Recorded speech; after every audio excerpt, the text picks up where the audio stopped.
안녕하세요. 아동 코칭 전문가 남서울대학교 아동복지학과 도미안 교수입니다. 부모와 아이는 점차 멀어지는 때가 옵니다. 보통 그때가 사춘기이고요. 한국의 많은 아이들이 부모와 대화를 하지 않습니다. 친구하고는 여러 가지로 의논하고 상담하고 자기 고민 이야기도 합니다. 그런데 그 과정에서 아이들은 잘못된 정보를 얻기도 하고 또 잘못된 판단을 하기도 하고요. 좋지 않은 아이와 어울리기도 합니다. 그런데 부모와 아이가 참 대화가 많은 집도 있습니다. 대화가 많은 가정은 아이가 잘못된 길을 갈 때 서로 도움을 줄 수 있겠죠. 친구에게만 의존하는 것이 아니라 부모에게 아이가 더 많이 자기의 고민거리를 터놓게 되기도 합니다. 아이가 위험에 처하고 고민이 있을 때 많은 부모님들은 관여하고 싶으실 겁니다. 그러나 그때도 아이가 그것에 대해서 오케이라고 해야 되겠죠. 아이의 결정에 함께 참여할 수 있게 되겠죠. 그래서 오늘은 아이와 좋은 관계를 유지할 수 있는 스킬을 하나 배울 겁니다. 바로 경청 스킬입니다. 저도 두 아이가 있습니다. 이 경청 스킬 덕분에 지금도 대화가 많고 사춘기임에도 불구하고 또 슬기롭게 이 사춘기를 잘 극복할 수 있었습니다. 그럼 제가 경청의 장점부터 좀 말씀을 드리겠습니다. 부모와 아이의 신뢰를 높일 수 있는 방법으로 부모와 아이가 서로 신뢰관계로 연결되게 됩니다. 사실 이제 생각을 해보면 경청이라는 단어를 모르는 분은 없잖아요. 우리 경청 다 알죠. 일상생활에서도 다 알고.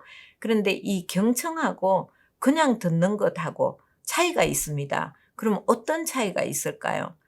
경청이라는 것은 단순히 듣는 것이 아니고 온 마음을 다해서 정말 주의 깊게 집중해서 듣는 것을 이야기합니다. 그래서 단순히 내용이 들어오는 어떤 듣기뿐만 아니라 아이와 소통할 때의 자세, 그리고 내가 내면에 있는 것을 이해하는 폭, 그리고 해석하는 것까지를 다 포함하는 것. 이것이 이제 바로 경청입니다. 그래서 진정한 경청은 귀뿐만 아니라 마음으로도 듣고 아이의 마음을 읽어주는 겁니다. 이 마음 깊숙이 가지고 있는 아이의 내면의 의도, 욕구, 아이가 바라는 바, 아이의 어떤 기대, 이런 것들을 집중해서 듣는 것, 그것을 경청이라고 이야기합니다. 근데 이렇게 경청을 할 때 주의할 사항이 있습니다.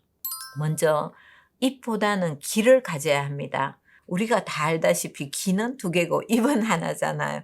그러니까 결국은 더욱더 집중해서 들으라 라는 거죠. 다른 사람의 말을 집중해서 듣는 게 쉬운 것은 아닙니다. 그래서 우리는 좀 더 열심히 듣도록 노력하는 자세가 필요한데요.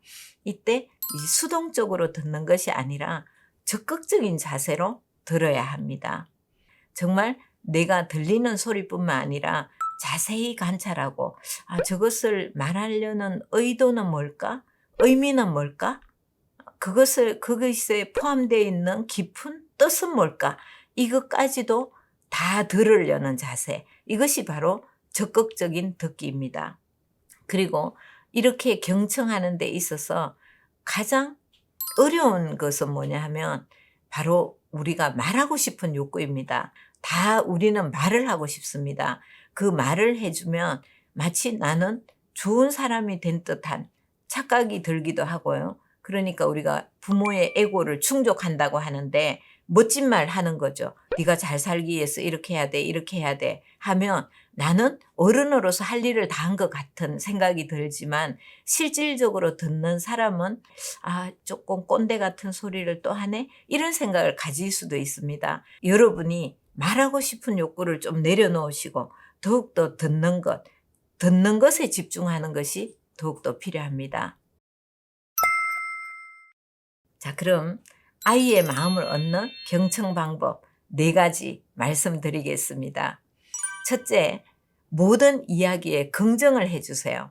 아이가 어떤 주제를 내놓았을 때 그 주제를 가리지 말아주세요. 그러니까 이 말은 내가 집중해서 들어야 되겠고 이것은 좀 바보 같은 뭐 생각이니까 굳이 내가 들을 필요가 뭐 있나? 이렇게 그럴 수도 있잖아요.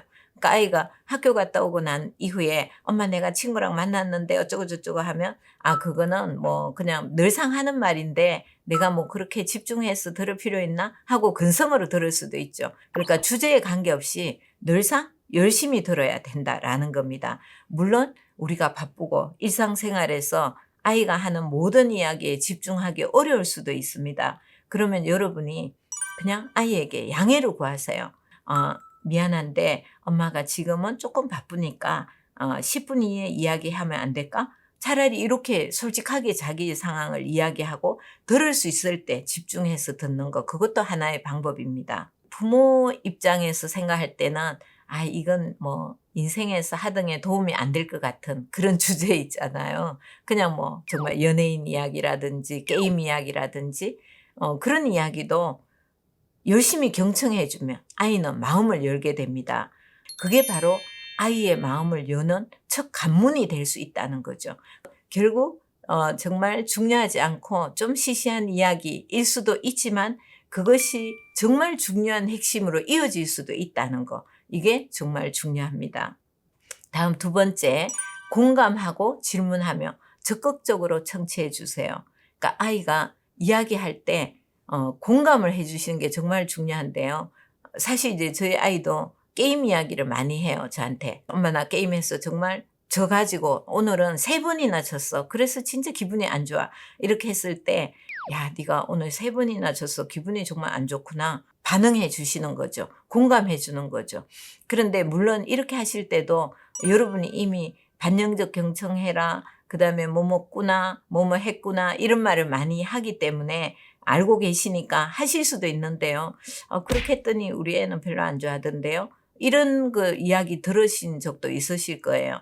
그건 왜냐하면 기계적인 리액션을 하시기 때문입니다. 다시 말해서 영혼 없는 그냥 꾸나 뭐 하기 싫구나 했구나 진심이 담겨있는 어떤 공감이 아니기 때문에 아이가 듣기 싫어할 수도 있거든요.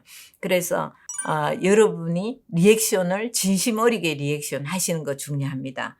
그리고 이럴 때 호기심을 가지고 대화에 참여하면 경청의 수준이 더욱더 올라가게 됩니다. 다시 말해서 얘가 정말 기뻐하고 어떤 이유로 정말 이 아이의 목소리가 격앙되어 있고 정말 신나 있을까? 나는 진짜 궁금하다. 뭘까? 이런 호기심을 가지고 소통하는 거 정말 중요합니다. 그러면 당연히 아이는 더 많은 이야기를 하게 되고 말문이 트이게 되고 그러니까 자동적으로 아이와 깊이 있는 이야기를 하게 되니까 대화의 수준이 올라갈 것입니다. 그리고 정말 적극적으로 이 아이의 이야기를 듣게 되면 아이는 자기 친구보다 부모를 더욱더 신뢰하게 되죠. 그러니까 엄마는 내 마음을 잘 이해해주고 언제나 내 말에 귀 기울여주고 나를 격려해주고 지지해주고 인정해주는구나 하게 되면 아이는 더욱더 부모를 신뢰하게 되고 자기가 힘든 일이 있을 때도 터놓을 수 있게 되고 의논할 수 있게 되겠죠. 그리고 아이의 미래에 대해서도 함께 생각할 수 있게 될 것입니다. 다음은 세 번째, 아이와 눈을 마주하고 반응을 직접 보여주세요. 우리가 어떻게 반응하느냐에 따라서 우리의 리액션은 아이의 자존감을 올려줍니다. 다시 말해서 이야기를 열심히 하고 있는데 엄마는 설거지하면서 뒷모습 보여주고 있어요. 혹은 휴대폰 막 열심히 보고 있고 TV 보고 있어요. 그러면 아이 입장에서는 내가 말을 했는데 우리 엄마는 진심으로 내 말을 열심히 듣고 있지 않네. 말하는데 재미도 없고 신도 나지 않고 무엇보다 나를 존중하는 것 같지 않기 때문에 자존감도 떨어지게 되겠죠. 그러면 아이는 점점 입을 닫게 될 것입니다. 그래서 여러분이 이야기하실 때 눈높이도 맞추고 태도도 자세도 집중해서 하시는 것이 필요합니다. 그리고 이건 정말 많은 노력이 필요합니다. 경청이라는 단어 다 알기 때문에 여러분이 다 할 수 있다고 생각하시겠지만 많은 노력이 필요합니다. 제가 코치 되고 나서 제일 많이 노력한 부분이 바로 경청입니다. 그리고 이제 이 경청할 때는 언어도 중요하지만 비언어도 정말 강력한 영향을 미칩니다. 이 언어보다 더 강력한 건 비언어적인 소통이에요. 그러니까 여러분이 아이의 말을 경청하실 때 자세라든지 태도, 정말 내가 온전히 너의 말을 듣고 있어, 이런 태도가 정말 중요합니다. 그리고 여러분이 이렇게 소통하시게 되면 모델링이 되는 거예요. 그러니까 아이하고 내가 늘 근성으로 대하면 아이도 내 말을 근성으로 들어요. 저도 코치가 되고 나서는 아이의 말을 열심히 경청하려고 노력을 했더니 어느 날 아이가 저한테 이렇게 얘기하는 거예요. 엄마, 보세요. 내가 정말 중요한 얘기를 할 거니까 엄마 여기 앉아서 내 이야기 들어보세요. 이렇게 얘기를 하더라고요. 아이가 아주 어릴 때. 그래서 제가 깜짝 놀랐어요. 제가 이렇게 소통할 때 정말 잘 안 되지만 그래도 가급적 집중하려고 노력했더니 아이도 나에게 이런 모습을 보여주는구나. 이런 것들이 저에게 굉장히 중요하게 정말 느껴졌거든요. 그래서 여러분이 모델링을 보여주시는 것도 중요하겠습니다. 마지막 4번째 말씀드리겠습니다. 부모님이 이해한 것을 아이에게 한번 말씀해 보세요. 여러분이 들은 내용을 그대로 아이에게 다시 확인시켜주면 대화의 수준이 더 높게 올라가고 더 깊은 이야기를 끌어낼 수 있습니다. 그리고 아이와의 신뢰가 높아집니다. 그러니까 아이가 이야기했죠. 엄마 내가 이런 것 때문에 너무너무 짜증이 나고 이렇게 힘들고 정말 지치는 것 같아. 이렇게 이야기를 하면 여러분이 들은 것을 그대로 전해주는 거예요. 네가 이런 이유 때문에 정말 지치고 짜증나고 힘이 드는구나. 이렇게 이야기하는 거죠. 아이가 쓴 말을 그대로 사용하라 라고 이야기하고 있습니다. 아이가 이야기한 정도까지만 그대로 이야기해 주시는 거예요. 그것을 우리는 조금 더 명료화한다라고 이야기하기도 하고 요약한다고 이야기하기도 하고요. 또 반영해 준다고 하기도 하는데, 그래서 네가 이런 이유 때문에 학원을 그만두고 싶다는 거구나. 이렇게 요약해서 정리를 해주면 맞아요. 엄마 내가 그런 이유 때문이에요. 이렇게 이제 소통이 될 수 있는 거죠. 그래서 내가 들었다는 것을 정확하게 알려주는 거. 그게 이제 필요합니다. 근데 반응을 안 해주면 이야기가 탁 줄어들게 되는 이제 그런 상황이 될 수 있습니다. 그래서 여러분이 들었다는 거 티내주시고 알려주시기 바랍니다. 오늘은 아이와 더 잘 소통하기 위해서 경청이라는 주제를 가지고 여러분과 이야기 나눠봤습니다. 이 경청하는 부모는 아이와 대화의 단절에 대해서 고민하지 않아도 됩니다. 아이가 무슨 생각을 하나 고민하지 않아도 됩니다. 아이의 진로와 고민 등에 개입할 수 있게 될 것입니다. 정말 진정한 경청으로 아이와 굳건한 신뢰를 쌓아보시기 바랍니다. 감사합니다.